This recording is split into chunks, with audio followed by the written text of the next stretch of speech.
Tuhan.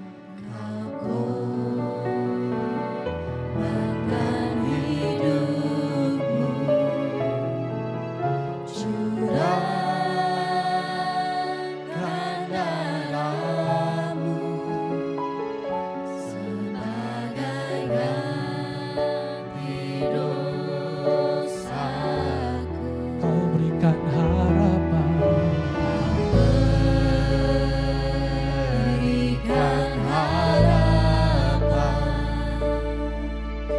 di dalam kesesakan. Agunglah perbuatan-Mu, Yesus Tuhan menebusku, karena kasih-Mu yang selamatkanku, menyucikan dan menebus hidupku. Tunaikan syukur buat pengorbanan-Mu, Maha mulia dan terindahkan Yesus.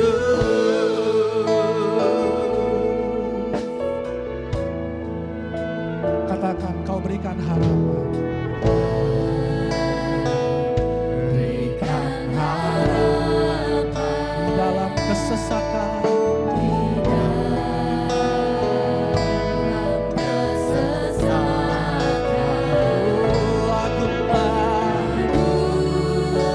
Agunglah perbuatan-Mu, Yesus Tuhan menebusku, karena kasih-Mu yang selamatkan kami, menyucikan dan menebus hidupku. Tunaikan syukur buat pengorbanan-Mu, Maha mulia dan terindahkan, karena kasih-Mu yang selamatkanku, menyucikan dan menebus hidupku. Tunaikan syukur buat pengorbanan-Mu, Maha mulia Kau Tuhan, terindahkan kasih-Mu yang selamatkanku, menyucikan dan menebus hidupku. Tunaikan syukur buat pengorbanan-Mu, Maha mulia dan terindahkan Yesus.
pengharapan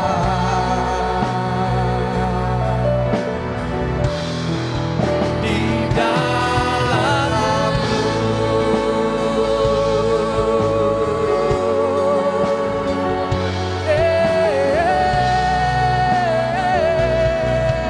Selamanya hanya Kau Tuhan.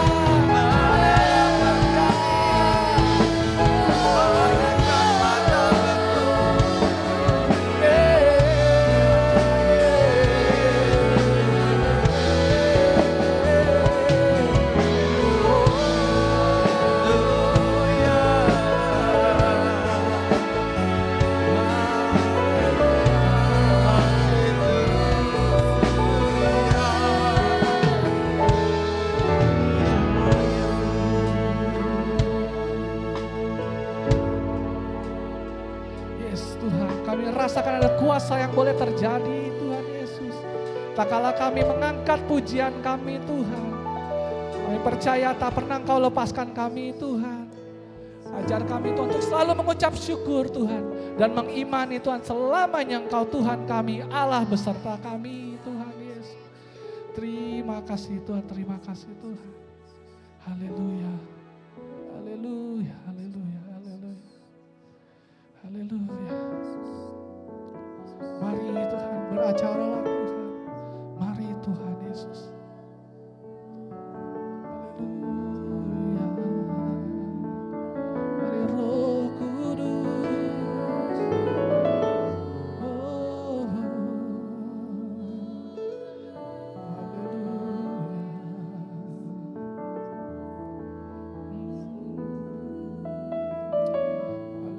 Tuhan. Terima kasih Tuhan untuk segalanya Tuhan. Terima kasih untuk pengorbanan-Mu Tuhan. Haleluya Bapa. Biarlah sebentar Tuhan, kami boleh mendengarkan firman-Mu Tuhan, yang meneguhkan kami Tuhan, yang memberikan kekuatan yang baru bagi kami Tuhan. Persiapkan hati kami Tuhan, untuk boleh menerimanya Tuhan, dengan hati yang mengucap syukur Bapa. Dan juga terima kasih Tuhan untuk berkat yang telah Kau berikan kepada kami Tuhan, dari hasil pekerjaan tangan kami Tuhan, yang telah Kau berikan kepada kami Tuhan. Kiranya pada pagi hari ini kami ingin berikan persembahan kami, kuduskan, sucikan Tuhan, baik persembahan kolekte maupun perpuluhan Tuhan. Karena kami percaya pemeliharaan-Mu sempurna atas hidup kami Bapa. Terima kasih Bapa, hanya di dalam nama-Mu kami telah berdoa dan bersyukur, sama-sama yang percaya katakan amin. Silahkan duduk saudaraku, sebentar saya mengundang untuk saudara yang ingin mengembalikan perpuluhan, mari silahkan. Dan juga kita mau mempersiapkan persembahan kolektor kita. Tuhan Yesus memberkati.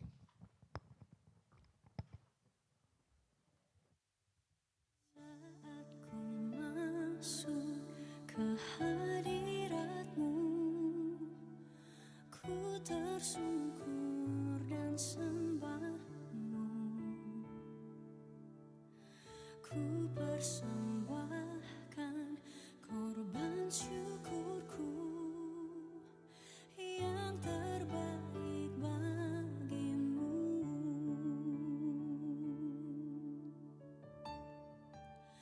Ku bawa korban syukur ke tempat kudus-Mu Tuhan.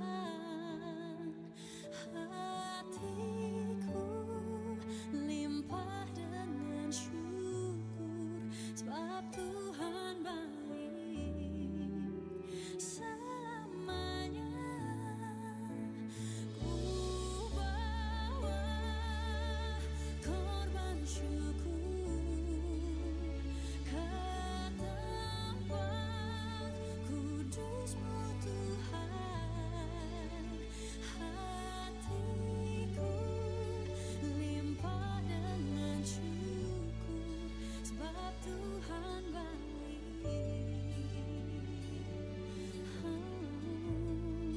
Sebab Tuhan baik.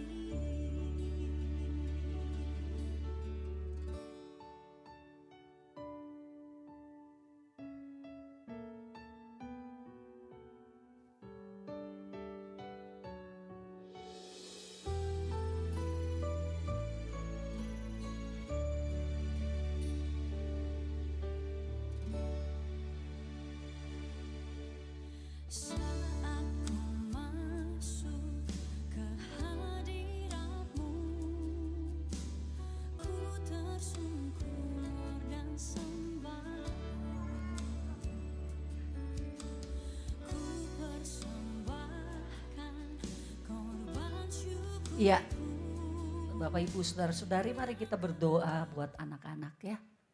Bapa di dalam surga, di dalam nama Tuhan Yesus kami serahkan anak-anak kami menjadi kekasih-kekasih Allah sejak kecil mereka Tuhan.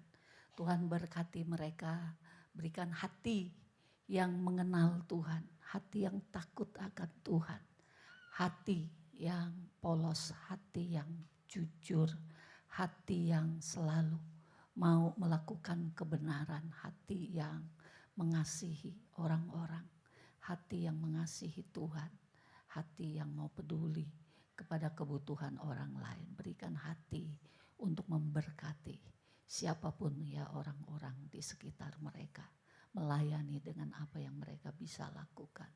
Tuhan berikan kepada anak-anak ini juga kemampuan, kesanggupan untuk menerima pendidikan yang baik, yang benar, yang layak, yang memperlengkapi hidup mereka sehingga mereka dapat bertanggung jawab ya Tuhan ke depannya. Tuhan tolong di dalam pergaulan, Tuhan kelilingi anak-anak kami dengan orang-orang yang baik, orang-orang yang tidak punya maksud jahat, orang-orang yang orang-orang yang memberkati, orang-orang yang membangun hidup mereka dengan perkataan, dengan perbuatan ya Tuhan Yesus.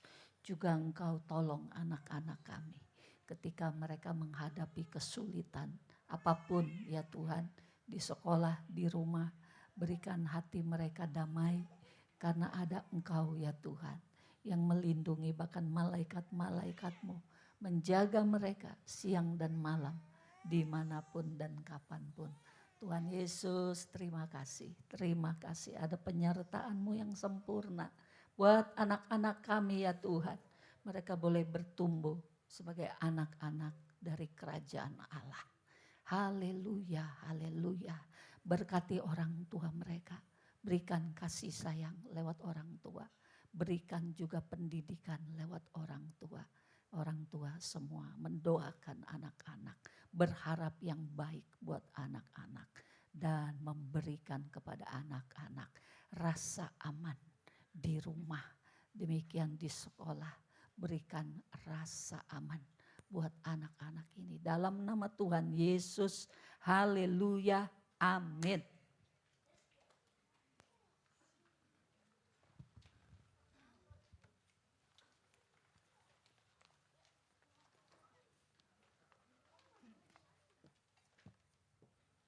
Haleluya, selamat pagi Ibu Bapak, saudara-saudara semua. Ada sukacita hari ini? Haleluya, ya kita masuk lagi bulan yang baru, bulan kelima. Ya sudah bulan kelima sekarang saudara. Jadi bulan kelima ini kita kembali belajar dilengkapi lewat firman Tuhan dari kitab Matius. Ya, nanti bulan depan baru kita kembali ke tema keluarga. Ya, semua ini baik. Jadi mari hari ini kita mau melihat apa yang Tuhan mau perlengkapi. Kita masuk di Matius pasal yang ke-24. Ya saudaraku. Hari ini judulnya adalah pengangkatan orang percaya. Kita semua tahu orang percaya akan diangkat oleh Tuhan. Sebagian diangkat, sebagian tidak. Itu kenyataan yang firman Tuhan gambarkan kepada kita. Bukan untuk menakut-nakuti, tetapi supaya kita semua mempersiapkan diri. Amin, saudara-saudara. Ada dua aspek kedatangan Tuhan. Yang pertama, dia datang secara rahasia, secara tersembunyi, bagaikan pencuri. Ya, jadi kalau dibilang bagai pencuri, ya siapa yang tahu? Ya, kedatangan yang secara rahasia, tersembunyi ini disebut sebagai parousia, adalah untuk mengangkat orang percaya yang termasuk pemenang. Orang percaya kategori pemenang, itu yang akan terangkat, itu yang diangkat oleh Tuhan.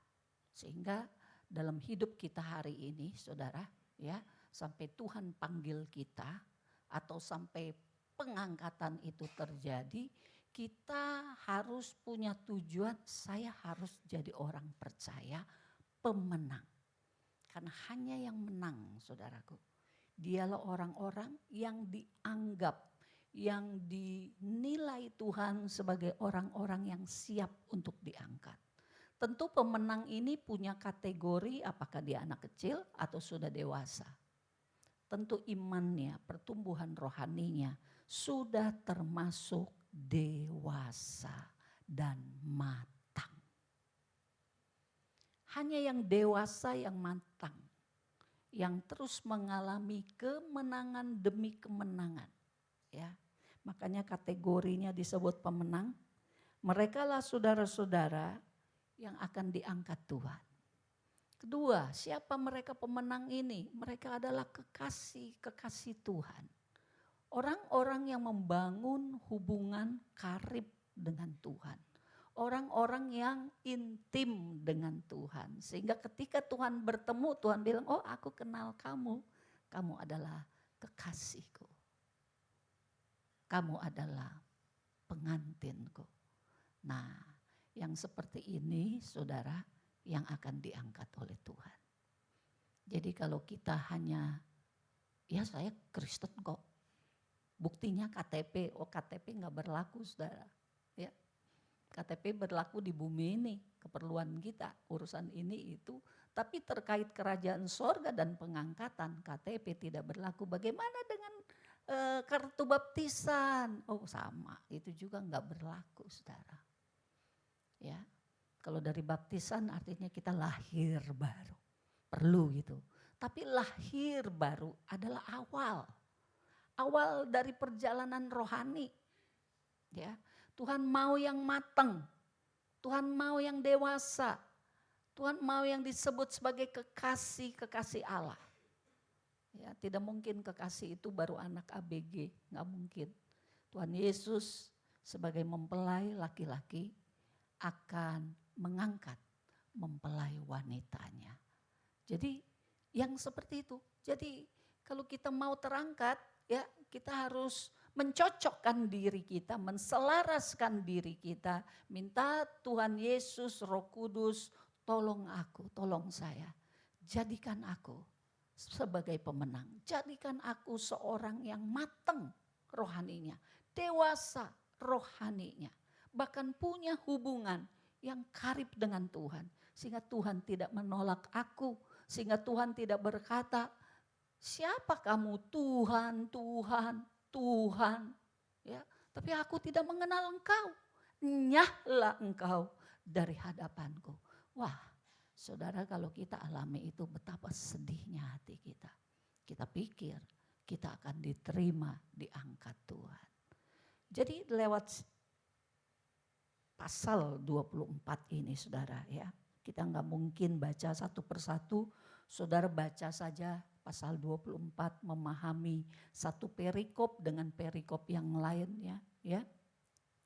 Tapi saya hari ini mau membawa kita memahami dua hal ini. Yang kedua adalah kehadirannya, kedatangannya yang nampak, terlihat oleh semua orang. Ya, semua orang melihat Yesus. Tapi yang kedua ini terjadinya sesudah kesusahan besar. Ya, sekarang ini kita gereja lagi nungguin apa? Karena Alkitab itu bicara juga sejarah dunia dari zaman ke zaman.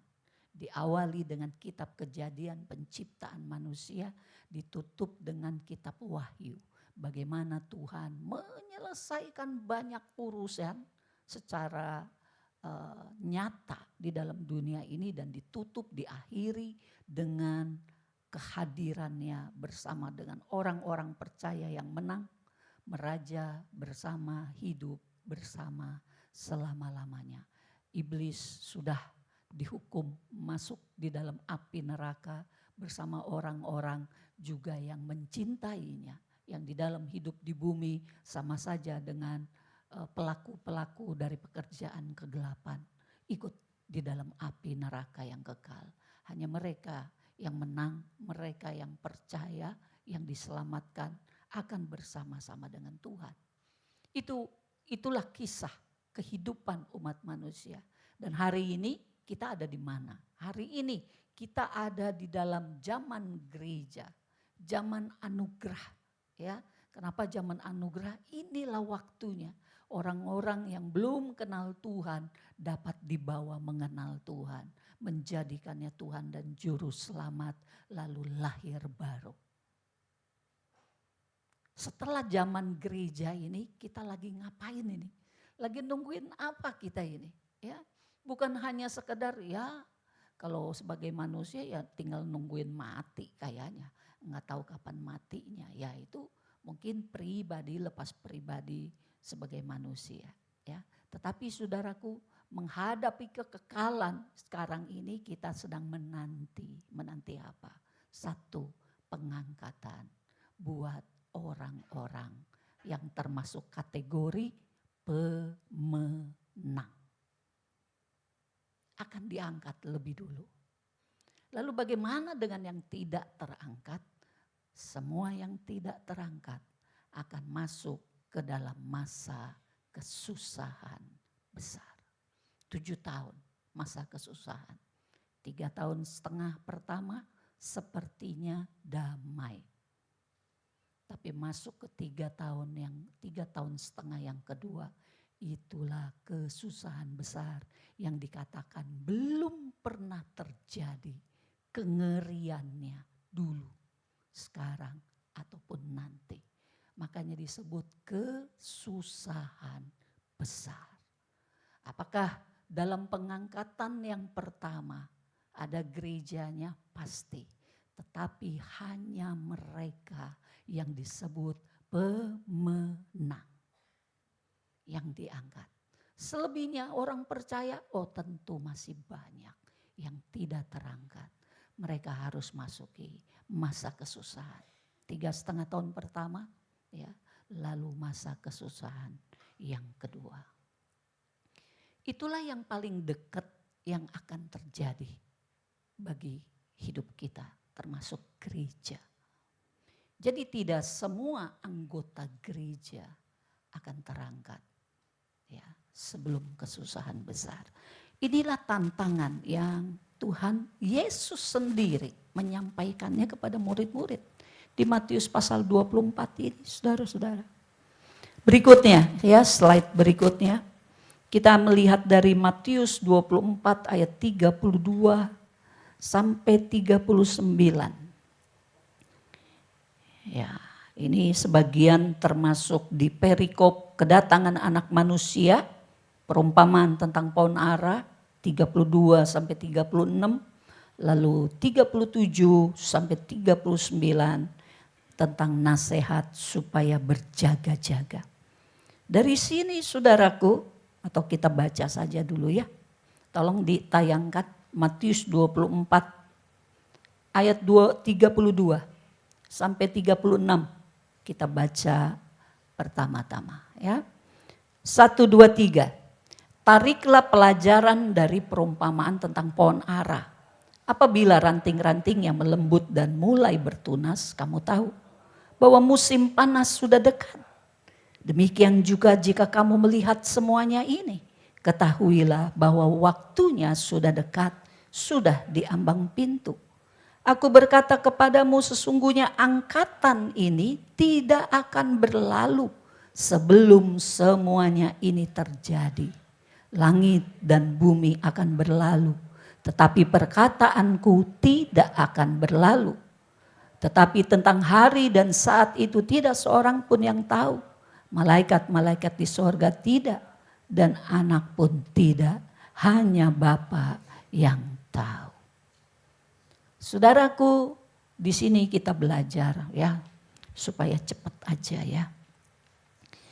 Tentang pohon ara yang kisah yang lalu kita sudah pernah belajar, Tuhan Yesus ketemu dengan pohon ara, lalu dia berharap ada buah dan pohon ara itu tidak berbuah. Lalu Tuhan bilang, katakan terkutuklah dia. Dan besoknya mereka kembali ke situ, pohon ara itu sudah kering, mati. Ya. Ini bicara tentang bangsa Israel. Tetapi di ayat yang barusan kita baca ketika dikatakan, Lihat saja, tarik pelajaran ya.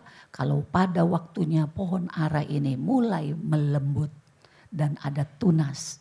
Ini bicara tentang bangsa Israel di zaman modern. Ya, bahwa kita tahu tahun berapa bangsa Israel yang tercerai-berai. Kenapa mereka tercerai-berai? Sejarah ada di Alkitab. Ketika Titus setelah Yesus naik ke sorga, ada satu jenderal Titus dari bangsa Romawi menghancurkan bait Allah dengan pasukannya, ya, yang Yesus juga sudah nubuatkan bahwa tidak ada satu batu masih ada berdiri di atas batu yang lain. Bersih, total hancur, dan orang Kristen, orang Yahudi maksud saya pada waktu itu terserak kemana-mana. Maka sekarang ini kita suka dengar gerakan Zionis, ya. Kenapa? Mereka orang-orang Yahudi yang ada di mana-mana itu ada gerakan kembali. Yang diaspora yang sudah acak-acakan di mana-mana kembali lagi, ya. Dan awalnya adalah 1948 ketika bangsa ini merdeka menjadi satu bangsa Yahudi, bangsa Israel. Itulah arti dari nubuatan pohon ara yang kembali bertunas, yang ranting-rantingnya berlembut. Dikatakan bahwa musim panas sudah dekat. Ya. Lalu dari situ dikatakan satu generasi itu tidak akan hilang. Tahun 48, sekarang tahun 26. Udah berapa tahun saudara? Ayo yang pintar ngitung. Udah satu generasi belum? Udah lewat belum satu generasi? Belum. Belum lewat. Satu generasi berapa tahun? 80 tahun. 80 tahun. Ada yang bilang 100 tahun. 80 sampai 100 tahun. Tuhan cuma kasih tanda, satu generasi ini tidak akan lenyap semuanya. Berarti ada orang-orang dari generasi kelahiran itu saudara yang masih akan hidup ketika parousia itu. Pengangkatan yang sembunyi itu yang Yesus katanya datang seperti pencuri akan terjadi. Itu menjadi satu tanda buat kita. Betapa sudah dekat waktunya, betapa sudah dekat dan semakin dekat waktunya.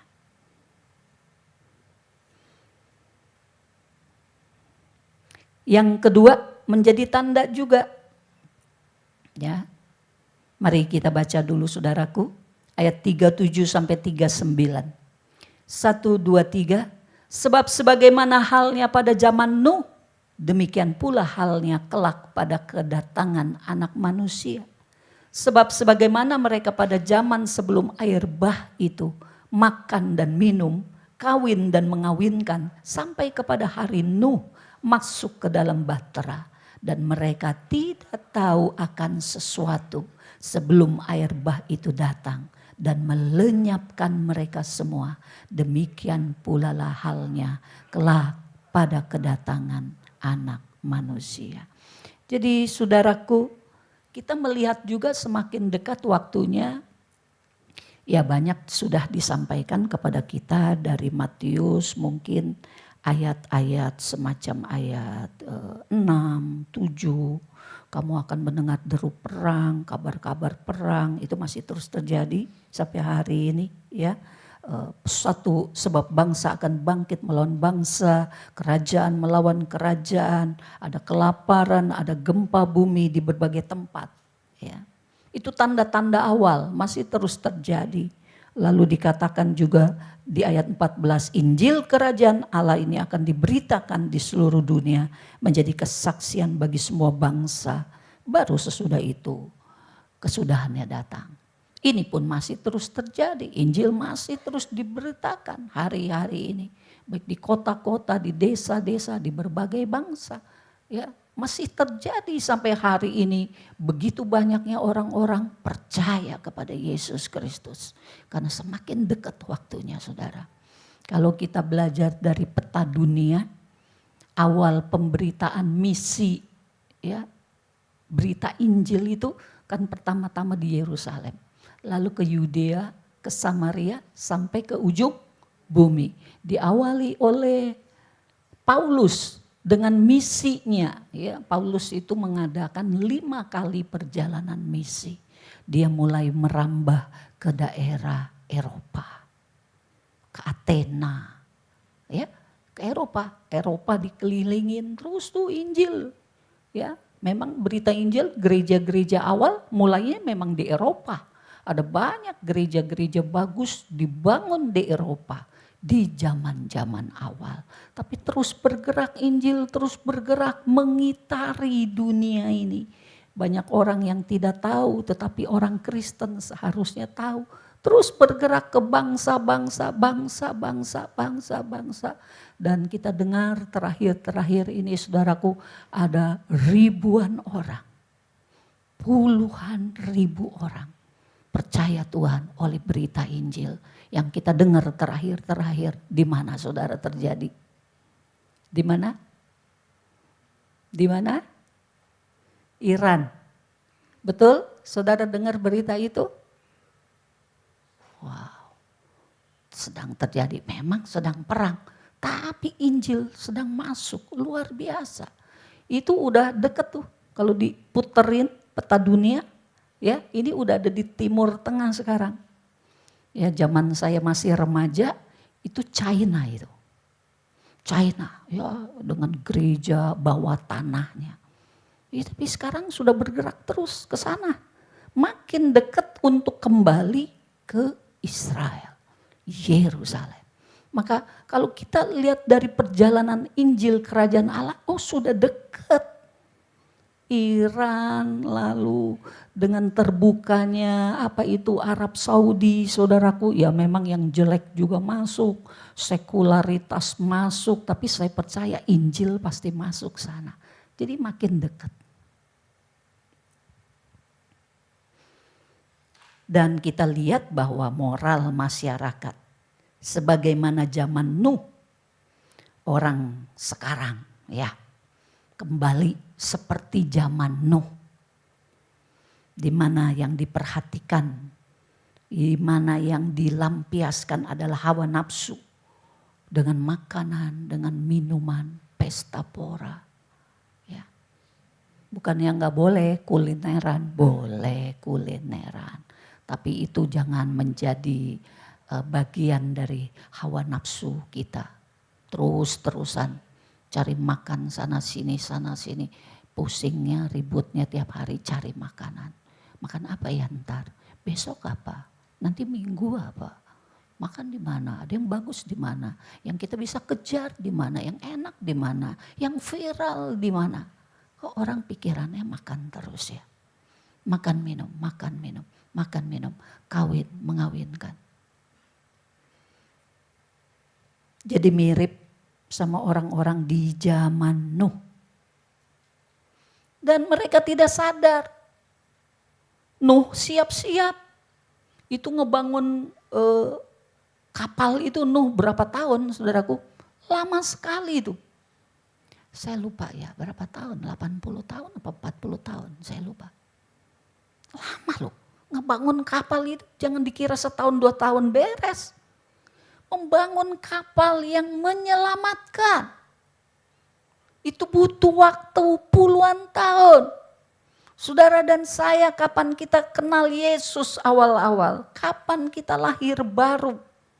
Lalu apa yang kita lakukan minggu ke minggu, hari-hari ini? Lewati 1 tahun, 2 tahun, 5 tahun, 10 tahun. Sebetulnya kita ini bagaikan Nuh dan keluarganya. Tuhan selamatkan kita, tapi membangun karakter kita, ya, membangun kematangan kita. Dibangun oleh Tuhan perubahan demi perubahan dalam hidup kita.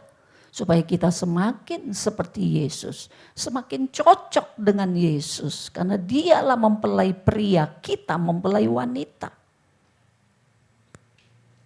Jadi tentu Tuhan cari wanita-wanitanya secara rohani, baik perempuan, baik laki-laki, kita wanitanya Tuhan. Tuhan cari yang cocok yang gimana? Yang satu nilai dengan Dia, satu tujuan seperti Dia. Jadi kalau nilainya beda, tujuannya beda, kita cenderung kepada dunia daripada kita cenderung kepada Allah, yang gak akan cocok sama Yesus. Kita tidak akan menjadi mempelainya. Tentu tidak akan terangkat. Ini penting kita perhatikan saudara-saudara. Oke, jadi lanjut. Kita harus mempersiapkan hal-hal berikut ini saudaraku. Masing-masing pribadi lepas pribadi. Supaya ada kemajuan. Kenapa rohani kita harus maju? Kenapa gereja selalu mengatakan kita harus bertumbuh, kita harus berubah menjadi semakin seperti Kristus? Apa gunanya? Kita disuruh sangkal diri, pikul salib buat apa? Kan udah selamat. Kita diberi kesempatan saudaraku, hari-hari ini, tahun-tahun ini, entah kapan Yesus datang, catatannya adalah sudah semakin singkat. Yang kedua, satu generasi ini tidak akan habis.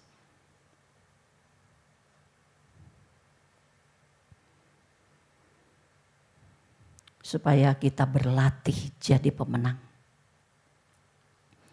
Nanti kapan waktu ya? Jika ada waktunya, Tuhan kasihlah waktu supaya kita ada pemaparan tentang siapa pemenang-pemenang itu. Ini gambaran singkat aja. Memiliki hidup yang saleh, beribadah. Mengasihi dan melayani Tuhan, bukan mengasihi dan melayani dunia. Yang berjaga-jaga. Kalau nggak berjaga-jaga ya lewat waktu saudara. Yang berjaga-jaga, yang siap sedia dan menantikan kedatangan Tuhan.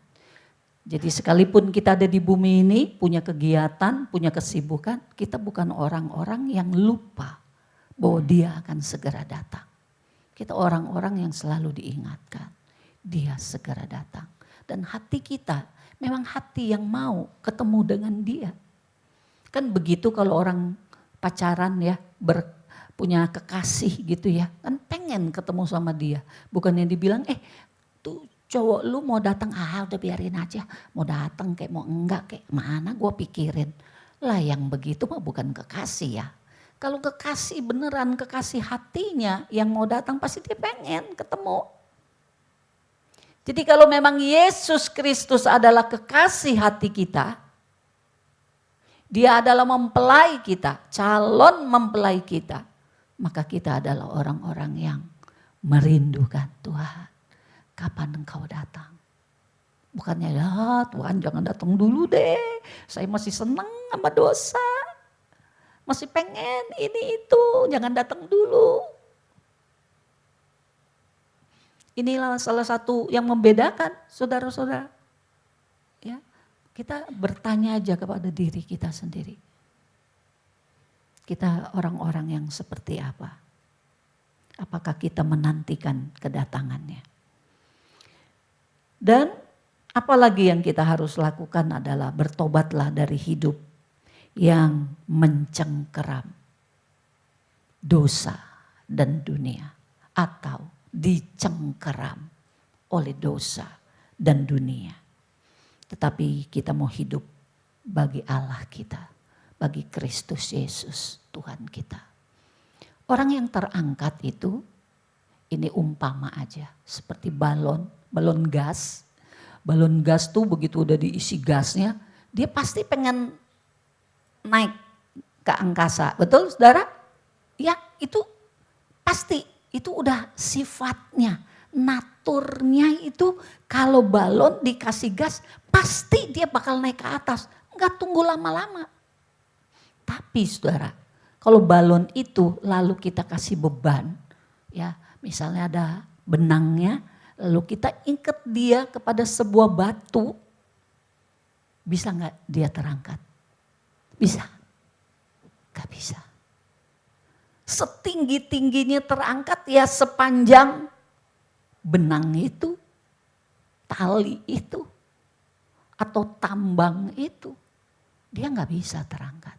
Demikian dengan orang Kristen yang masih dicengkeram oleh dosa, masih dicengkeram oleh dunia ini, masih cinta dunia.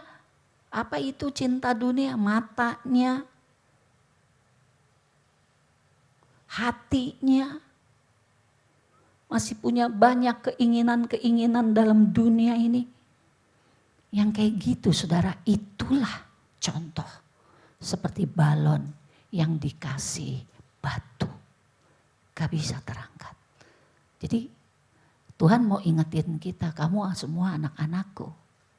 Tapi apakah dunia ini mencengkeram engkau? Apakah dosa itu masih mengikat engkau? Ya, jadi berat saudara. Kalau berat nggak bisa terangkat, nggak bisa. Jadi Tuhan kasih kesempatan kepada kita semua selalu bertobat. Kalau Tuhan ingatkan, Tuhan tunjukkan. Aduh Tuhan, saya masih duniawi. Ternyata ya, ampuni saya Tuhan. Tolong saya. Supaya saya ringan dari dunia ini. Supaya saya jangan ketarik sama dunia ini. Saya jangan sampai cinta kepada dunia ini. Karena aku mau terangkat. Aku mau jadi pemenang. Aku mau matang di hadapanmu. Aku mau jadi seorang yang betul-betul beribadah di setiap waktu hidup kita. Bukan cuma ibadah minggu. Hari ke hari kita jadi pribadi yang terus beribadah kepada Tuhan. Mata kita selalu memandang Tuhan. Bukan menjalani dunia ini dengan kekuatan kita sendiri. Masih simpen sakit hati sama banyak orang. Masih belum beresin dosa-dosa. Wah, kalau kayak gitu pasti ketinggalan saudara. Tidak akan terangkat. Maka Tuhan beri kesempatan kita bertobat dan bertobat lagi, bertobat dan bertobat lagi. Amin. Pakailah itu. Karena darahnya sudah dicurahkan untuk menyucikan kita dari setiap dosa yang kita masih lakukan. Atau masih ada di dalam diri kita. Berikutnya. Kita kan sekarang bekerja. Punya pekerjaan. Punya bisnis. Punya kesibukan. Atau kita juga melayani dan melayani. Kita bekerja dan melayani bukan untuk tujuan makan minum. Atau kawin mengawinkan. Jadi saudara ya itu bukan tujuan utama kita. Ya mungkin kalau yang masih muda-muda saya tanya, kamu sekarang rajin benar kerjanya? Iyalah Bu Gem, mau kawin saya tahun depan misalnya. Oke lah, tapi itu bukan tujuan utama. Tujuan utamamu adalah aku mau Tuhan datang dan aku terangkat. Amin semua anak-anak muda. Ya juga ya supaya duitnya banyak. Habis itu kan enak, mau ngapain juga bisa. Mau makan di sono, mau minum ini, minum itu. Enggak ada hambatan, duit selalu ada. Nah yang begitu itu motif yang tidak tepat. Jadi kalau kita bekerja, sibuk sini, sibuk sana setiap hari. Saudaraku, oke lah hari Minggu saya masih bisa ibadah. Tapi wah pekerjaan saya luar biasa setiap hari. Ya, kita diajar supaya motivasi kita itu bukan hal-hal yang dunia. Tapi biarkan motivasi kita adalah untuk mempertahankan eksistensi keberadaan kita. Kenapa cari kerja? Ya supaya ada uang. Buat apa? Ya yang penting bisa hidup dengan layak. Ada uang buat makan, ada uang buat minum. Tapi Bukan makan minum tujuannya. Tujuannya adalah supaya kita menempuh jalan salib. Amin. Kan barang siapa mau jadi muridku dia harus sangkal diri dan pikul salib. Yesus sudah tersalib, sudah selesai. Buat Yesus dia naik ke surga. Tapi kita tersalib bersama Yesus, lalu kita memikul salib setiap hari. Kapan salib itu dilepas? Ketika pengangkatan terjadi. Makanya saudara, salib itu jangan dilepas, salib itu harus dipikul. Supaya ketika Tuhan bilang, inilah waktunya aku mengangkat para pemenang. Siapa pemenang itu? Orang yang setia pikul salib. Memikul kehendak Tuhan di dalam hidupnya. Bukan kehendakku lagi. Kehendakku aku gak mau di sini, aku mau di sana. Tapi Tuhan maunya aku di sini. Jadi aku ya di sini. Aku maunya cerai. Banyak gak cocok.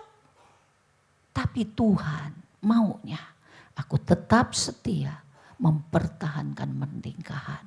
Memulihkan pernikahan. Jadi ya aku ikut Tuhan. Aku tetap di dalam pernikahan ini. Menghadapi badai hidup goncangan-goncangannya. Aku percaya Tuhan tolong. Itu memikul salib. Memikul kehendak Tuhan. Di kantor orang-orang pada korupsi. Tapi aku tahu itu gak benar. Duitnya gede loh. Iya sih. Tapi aku tahu Tuhan tidak akan suka jika aku korupsi. Jadi bagaimana? Ya aku tetap memilih untuk tidak korupsi. Sakit loh, sakit. Namanya juga kita di jalan salib. Benar? Amin. Wah tuh orang benar-benar nyakitin banget ngomongnya. Sakit hati dah gue dah. Gue kagak mau lagi ngampunin. Tapi Tuhan bilang ampunilah siapa yang bersalah kepadamu. Karena ketika engkau mengampuni orang, di situ aku mengampuni engkau. Jika engkau tidak mengampuni siapa yang bersalah kepadamu, aku pun, Bapa pun tidak mengampuni kamu. Jadi bagaimana? Mengampuni apa tidak? Aduh sakit sih sebetulnya. Tapi ya aku harus mengampuni. Aku harus melepaskan pengampunan. Oh Tuhan Yesus gak mudah bagiku. Mengampuni dia sudah amat dalam sakitku. Tapi aku tahu engkau mau aku mengampuni. Maka Tuhan tolong aku kasih-Mu mengalir, mengalir, mengalir. Basuh luka hatiku dan aku mengampuni dia. Itu memang pikul salib. Tapi Tuhan mau kita matang, bukan matang yang sembarangan. Matang serupa dengan dia. Punya nilai-nilai kerajaan sorga. Sehingga kita layak buat terangkat. Amin saudara. Percaya Yesus tidak menjamin keterangkatan. Melayani Tuhan tidak menjamin keterangkatan.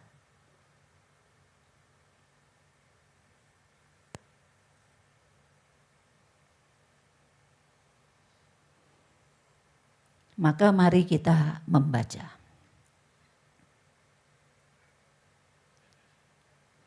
Ada ayat di situ ya, Roma 14 ayat 17 ya. Mari kita baca 1, 2, 3. Sebab kerajaan Allah bukanlah soal makanan dan minuman, tetapi soal kebenaran, damai sejahtera, dan sukacita oleh Roh Kudus. Benar gak kita nih umat kerajaan sorga? Ciri-cirinya harus nampak dalam hidup kita. Kita bukan orang yang begitu pusingnya mau punya banyak uang dan mau melakukan ini itu memuaskan hawa nafsu kedagingan kita. Tapi kita orang-orang yang dididik Tuhan, mengenal kebenaran, menghidupi kebenaran. meyakini damai sejahtera Tuhan dan memelihara damai sejahtera Tuhan. Lalu ada sukacita oleh Roh Kudus. Melakukan ini dan itu bukan dengan terpaksa, melayani dengan sukacita. Melayani di rumah, melayani di gereja, melayani orang-orang di luar. Dilakukan semua dengan sukacita. Barulah kita disebut umat kerajaan sorga. Amin saudara-saudara. Jadi tentunya kita semua harus mengerti kehendak Tuhan. Dan menjadi pelaku-pelaku kehendak Tuhan. Bukan melakukan apa yang kita mau, apa yang kita suka. Berikutnya saudaraku, bekerja dan menantikan pengangkatan. Dari Matius 24 ayat 40 sampai 41. Kita baca ya ayat ini. Saya bacakan untuk saudara. Ayat 40. Pada waktu itu, kalau ada 2 orang di ladang, yang seorang akan dibawa dan yang lain akan ditinggalkan.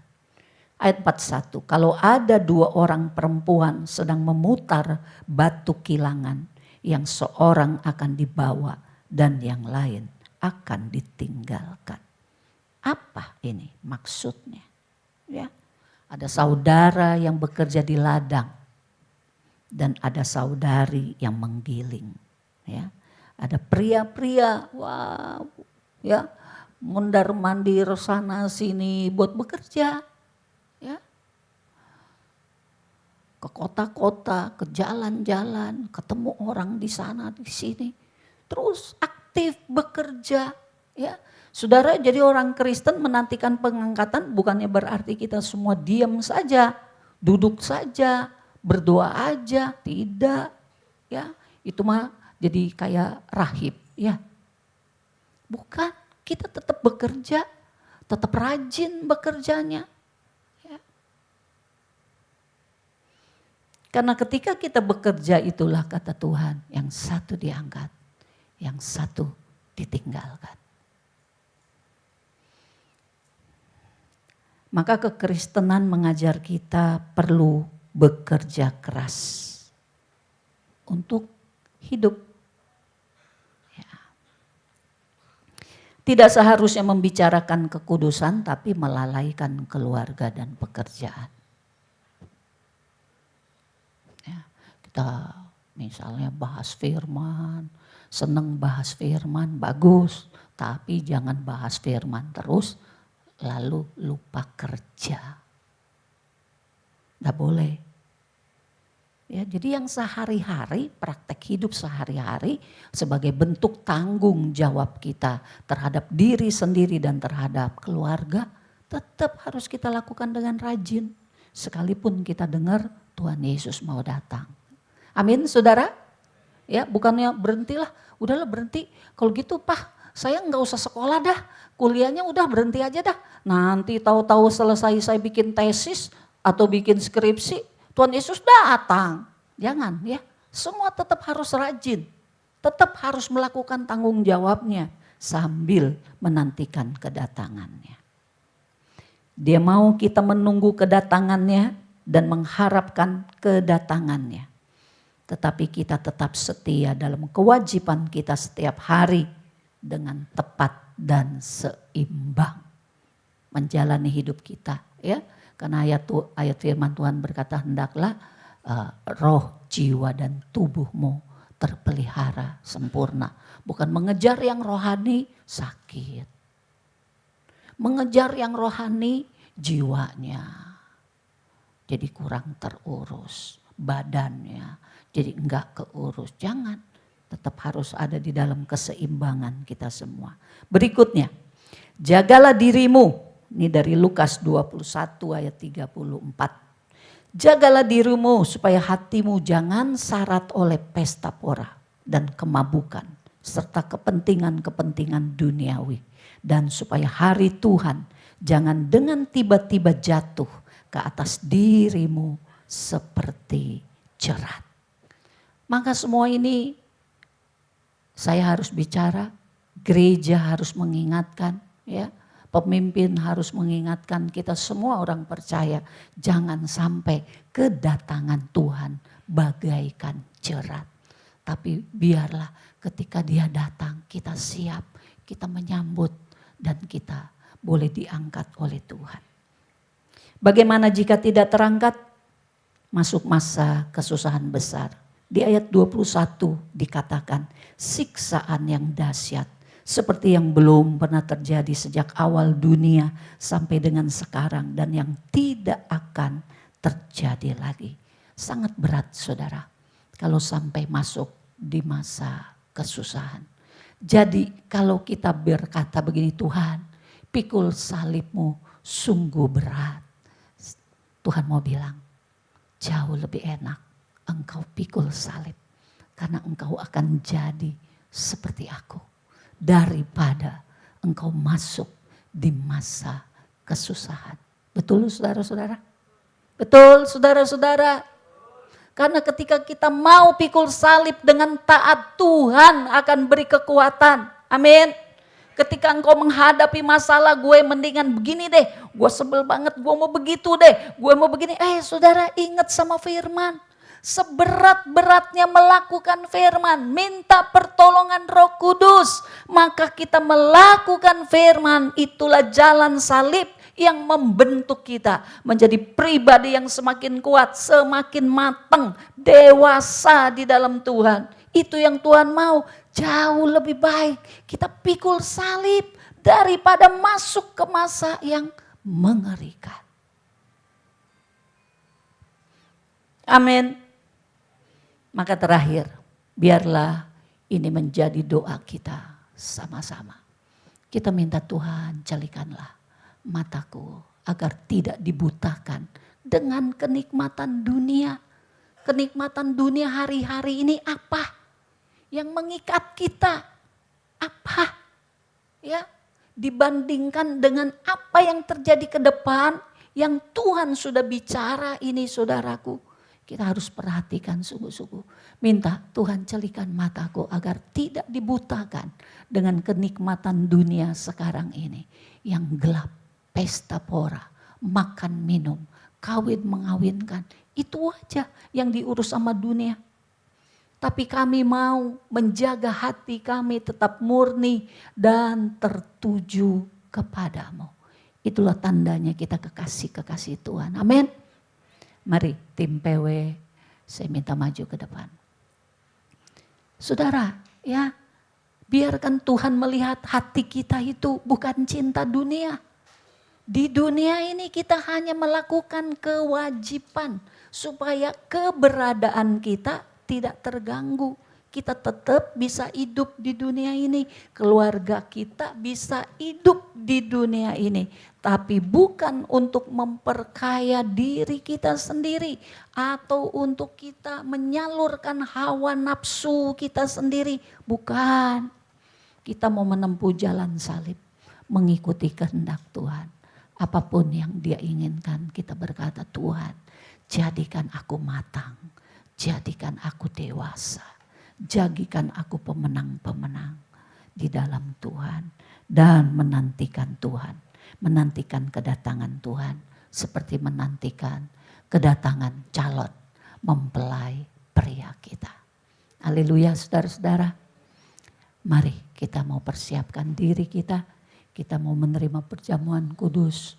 Kalau lewat firman ini engkau tertempelak, puji Tuhan. Bilang Tuhan terima kasih. Engkau ingatkan aku. Engkau tegur aku. Karena engkau mengasihiku. Engkau mau aku berubah. Engkau mau. Sesungguhnya Tuhan mau semakin banyak yang bisa terangkat saudara-saudara. Aku juga mau terangkat Tuhan. Tolong aku. Roh Kudus bimbing aku. Supaya apapun yang menghalangi. Semuanya bisa lepas dari hidupku. Ya, itulah doa kita yang mau, yang rindu diangkat oleh Tuhan pada waktunya. Mari kita nyanyi satu lagu, silakan disiapkan.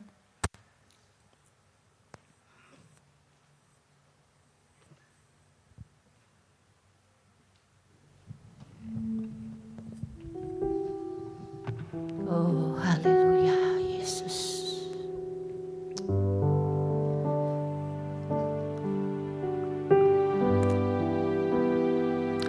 Redahkan hati kita ya Bapak Ibu saudara-saudari. Seperti hati Yesus. Hati yang selalu rendah. Hati yang selalu mau taat kepada kehendak Bapa. Demikian di dalam hidup kita ada kehendak Bapa. Biarlah kehendak Tuhan yang jadi dan kita layak disebut sebagai pemenang. Oh Tuhan Yesus, Engkau yang menyelidiki hati kami Tuhan. Sinari hati kami dari segala yang gelap di dunia.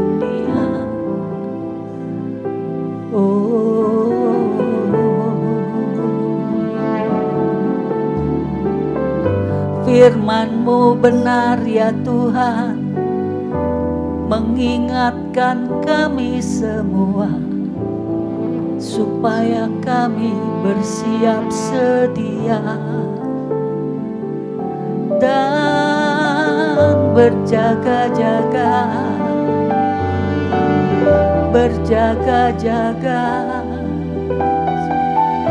sambut kedatangan-Mu yang tersembunyi dan rahasia, bagaikan pencuri. Tuhan tolong gereja-Mu,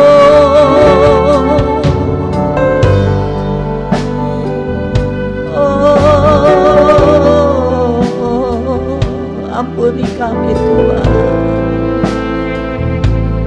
dari segala dosa yang mengikat. Tuhan tolong kami.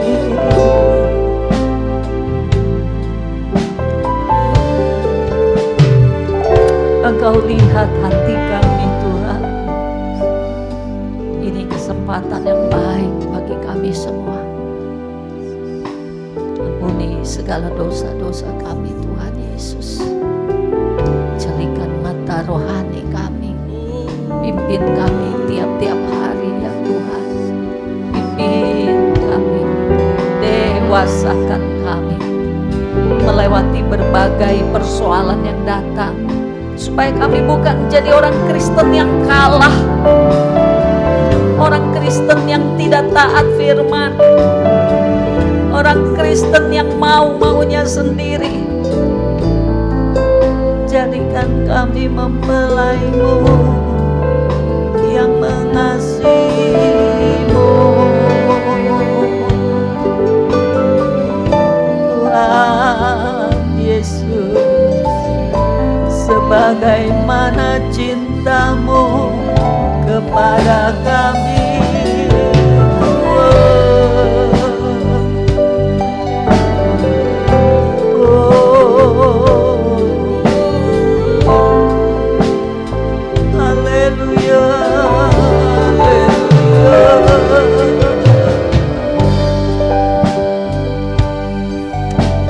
Tuntun kami ya Tuhan oleh kasih karunia-Mu.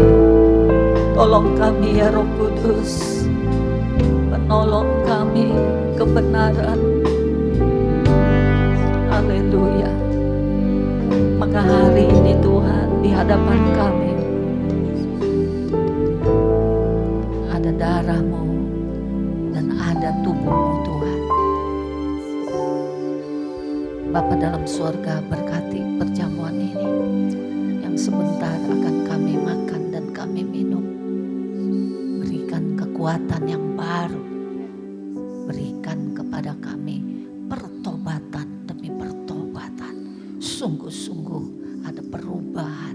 Sungguh-sungguh kami dimatangkan, didewasakan. Bapa, oleh kasih sayang-Mu. Yesus Tuhan, oleh kuasa darah-Mu dan Roh Kudus, oleh pertolongan-Mu yang membimbing kami. Engkau lihat hati kami rindu. Ketika pengangkatan terjadi kami boleh diangkat ya Tuhan. Engkau yang mengangkat kami, Engkau yang memberikan kesanggupan bukan oleh kesanggupan kami. Biarlah Engkau bimbing kami semuanya menantikan hari itu, hari yang luar biasa. Hari bagi para pemenang di hadapan-Mu Tuhan. Oh terima kasih Tuhan Yesus, terima kasih. Berkat-Mu ada pada perjamuan hari ini. Engkau yang memberkati kami semua dalam nama Yesus. Haleluya. Amin.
Saya akan baca dari 1 Korintus 10. Bukankah cawan pengucapan syukur yang atasnya kita ucapkan syukur adalah persekutuan dengan darah Kristus? Bukankah roti yang kita pecah-pecahkan adalah persekutuan dengan tubuh Kristus? Hari ini saudara, kita sebentar masih akan minum dari cawan pengucapan syukur. Tetapi nanti jika kita tidak menerima keselamatan, maka yang Tuhan akan curahkan adalah cawan murka Allah.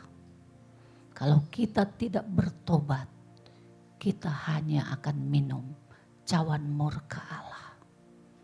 Maka hari ini mari betul-betul kita mengucap syukur karena masih diberikannya kepada kita cawan pengucapan syukur. Amin saudara-saudara. Jadi kalau kita makan roti ini, karena dikatakan di ayat 17, karena roti adalah satu, maka kita sekalipun banyak adalah satu tubuh. Karena kita semua mendapat bagian dalam roti yang satu itu, yaitu tubuh Kristus. Terima kasih Tuhan. Engkau mengingatkan kami adalah satu di dalam Kristus Yesus. Sekalipun kami banyak, kami mau saling merendahkan hati. Karena kami sadar, kami walau banyak, kami satu menjadi tubuh Kristus. Tuhan jagai kami gerejamu, GKPY ini. Jadikan kami satu, kami yang dicabang dengan juga kami yang diranting-ranting. Jadikan kami satu, ya Tuhan Yesus. Biarlah jadi juga kehendak-Mu atas gereja-Mu ini ya Tuhan Yesus. Terima kasih Tuhan. Mari saudara-saudara dengan semangat persatuan. Dengan roh yang satu. Kita makan roti ini di dalam nama Tuhan Yesus.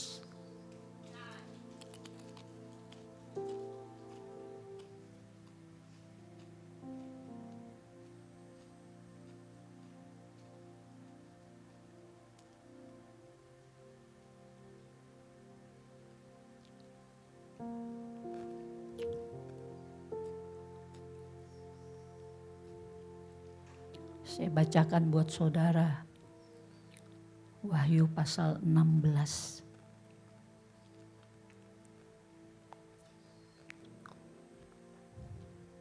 Ayat yang pertama berkata tentang ketujuh malapetaka.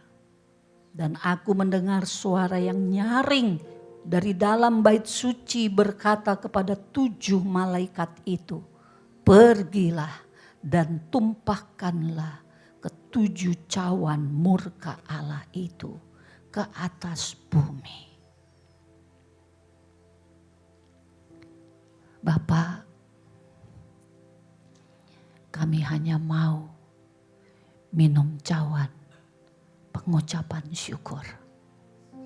Kami tidak mau tertimpa oleh murka Allah. Jadikan kami umat-Mu yang taat, mau bertobat setiap hari. Tidak lagi mengeraskan hati. Lembutkanlah hati kami ya Tuhan. Ketika kami mendengar firman, kami serap firman itu untuk mengubahkan kami. Jangan biarkan kami banyak alasan kepada kebenaran-Mu, tapi jadikan kami taat kepada kebenaran-Mu. Kami mau terus hidup di dalam pengucapan syukur demi pengucapan syukur. Mari saudara-saudara, apapun yang terjadi dalam hidup kita, mengucap syukur, mengucap syukur, mengucap syukur. Karena itu semua baik, kata firman. Itu semua baik bagimu. Itu mengubahkan engkau. Itu membuat engkau mengerti dan membuat engkau menaruh iman yang sungguh-sungguh kepada Tuhan. Tuhan Yesus, terima kasih atas cawan di tangan kami. Ada darah-Mu Tuhan, darah perjanjian yang menghapus segala dosa kami. Terima kasih karena hari ini masih menjadi hari kasih karunia Tuhan yang sangat besar. Sehingga apapun yang kami akui di hadapan-Mu, Engkau sungguh-sungguh mengampuni kami. Dan ajar kami bertobat sungguh-sungguh dari kedalaman hati kami. Kami tahu waktunya singkat. Tidak lama lagi Engkau akan datang mengangkat mempelai-Mu, orang-orang yang menang ya Tuhan. Kami mau menjadi bagian di dalamnya. Karena itu bentuklah kami semua, ubahkan kami semua. Terima kasih Tuhan Yesus. Sebentar kami akan minum darah-Mu ya Tuhan, yang mengampuni kami, menyucikan kami, melayakkan kami. Kami menerima identitas kami sebagai anak-anak kerajaan Allah, warga kerajaan sorga. Sorgalah tempat kami ya Tuhan, bersama-sama dengan Engkau. Terpujilah Engkau Tuhan kami. Dan mari saudara-saudara, kita minum sepenuh iman kita dan ucapan syukur terima kasih Tuhan. Mari kita minum bersama.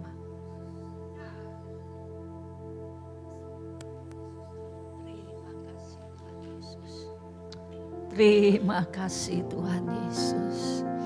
Terima kasih Tuhan Yesus.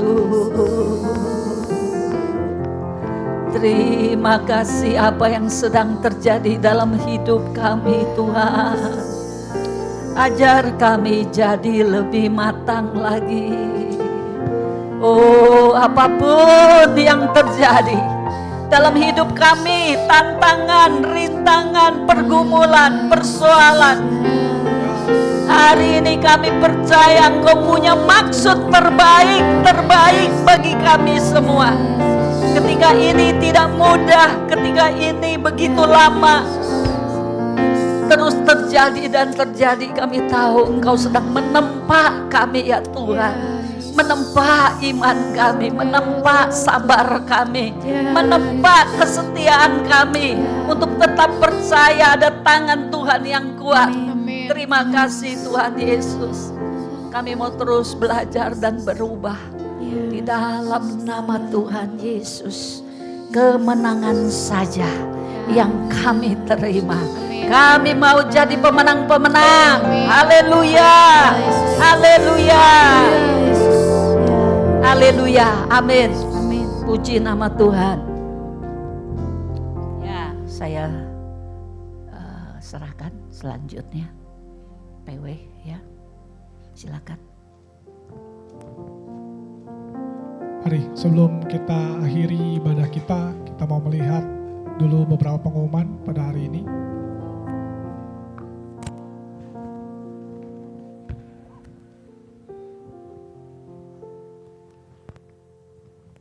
Selamat datang di GKI Yerusalem, Ibu Susanti, boleh bangkit berdiri, kita mau melihat, ada di sebelah kanan bagian saya. Selamat datang Ibu, Tuhan Yesus memberkati, kiranya kami senang Ibu boleh bergabung bersama kami, beribadah bersama-sama. Kami tunggu kehadirannya di ibadah-ibadah berikutnya. Tuhan Yesus memberkati. Mari silakan.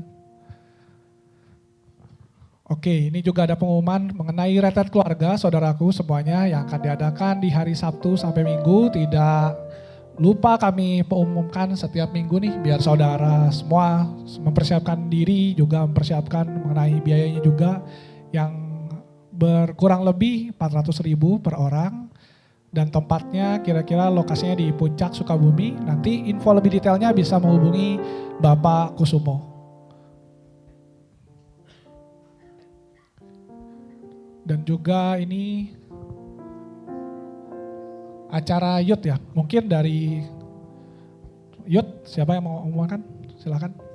Oke, jadi dari Youth kita mau ada acara itu prayer conference, itu judulnya ACT. Jadi kita mau mengangkat anak muda di Kota Tangerang, terlebih di cabang maupun ranting, untuk berdoa bersama di tanggal 30 Mei jam 6 sore di tempat ini. Jadi buat Bapak Ibu atau mungkin saudara-saudari yang pengen ikut, atau buat untuk cucunya atau mungkin anaknya, boleh banget untuk hadir gitu.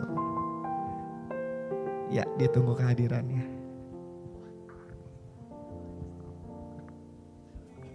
Saat itu kedatanganmu yang kedua, tiada lagi susah, tiada lagi duka, yang ada penuh sukacita. Dengarlah suara sangkakala mengumpulkan orang pilihannya. Lihat anak manusia di atas awan memanggilku naik ke sana. Sungguh ku nantikan saat itu, kedatanganmu yang kedua. Tiada lagi susah, tiada lagi duka, yang ada penuh sukacita. Sungguhlah ku rindukan saat itu, bertatap wajah denganmu. Tiada lagi susah, tiada lagi duka, yang ada penuh sukacita. Tiada lagi susah, tiada lagi duka, yang ada penuh sukacita. Yang ada penuh sukacita.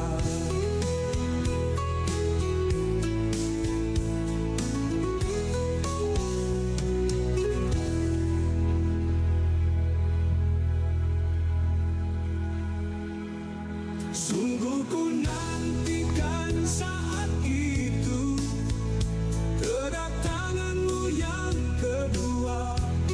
Tiada lagi susah, tiada lagi duka, yang ada penuh sukacita.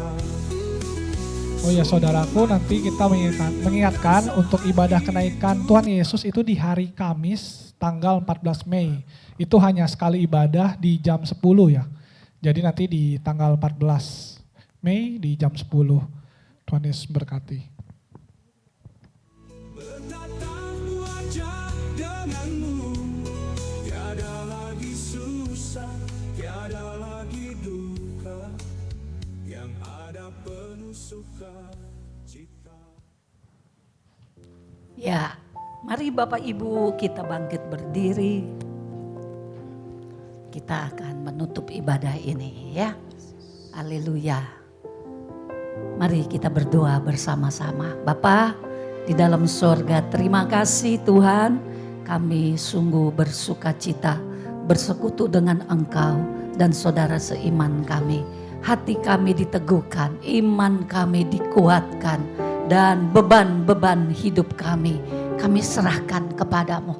Tuhan yang atur, aku percaya yang terbaik yang Engkau beri kepadaku. Beri saja kekuatan kepada kami dan hikmat yang sorgawi untuk menuntun kami melewati masalah demi masalah.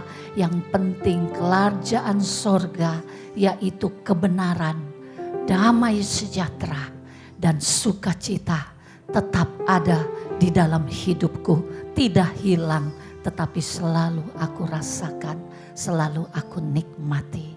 Maka kami percaya Engkau buat kami sebagai pemenang-pemenang di dalam segala sesuatu. Terima kasih Tuhan Yesus, terima kasih Roh Kudus, teruslah pimpin hidup kami. Maka saudara-saudara pulanglah sebentar dengan kebenaran yang terus menyinari dan damai sejahtera yang terus memimpin dalam hidupmu. Dan nikmatilah sukacita sebagai anak-anak Tuhan di dalam hidup kita hari-hari ini. Dalam nama Tuhan Yesus, kami semua mengucap syukur berterima kasih. Haleluya, haleluya. Amin. Tuhan berkati kita semua. Kiranya